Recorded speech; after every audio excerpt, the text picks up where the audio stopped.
एक समय एक हरियाली से घिरा छोटा सा गांव था। नाम था उसका शांतिपुर। गांव के एक कोने में रहता था राहुल नाम का एक युवक। उसका सपना था एक दिन वह ऐसा एक सुंदर घर बनाएगा जहां सिर्फ ईंट पत्थर नहीं, प्यार और सपने भी बसेंगे। राहुल लंबे समय से उस घर की योजना बना रहा था।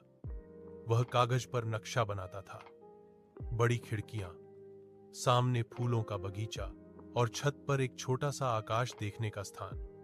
वह चाहता था कि सुबह की रोशनी खिड़कियों से घर में प्रवेश करे और शाम को हवा में किताबों के पन्नों की तरह एक नरम शांति हो। एक दिन उसने अपनी संचित पूंजी से काम शुरू किया।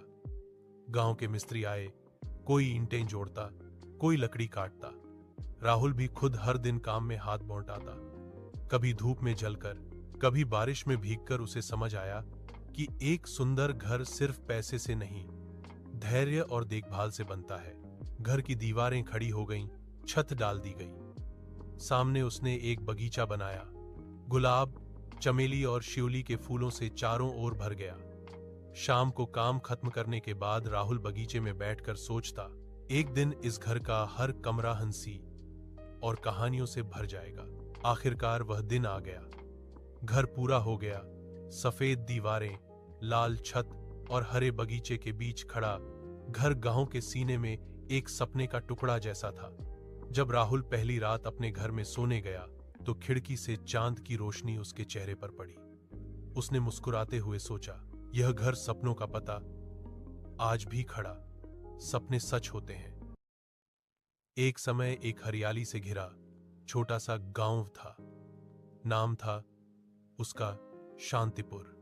गांव के एक कोने में रहता था राहुल नाम का एक युवक। उसका सपना था एक दिन वह ऐसा एक सुंदर घर बनाएगा जहां सिर्फ ईंट पत्थर नहीं, प्यार और सपने भी बसेंगे।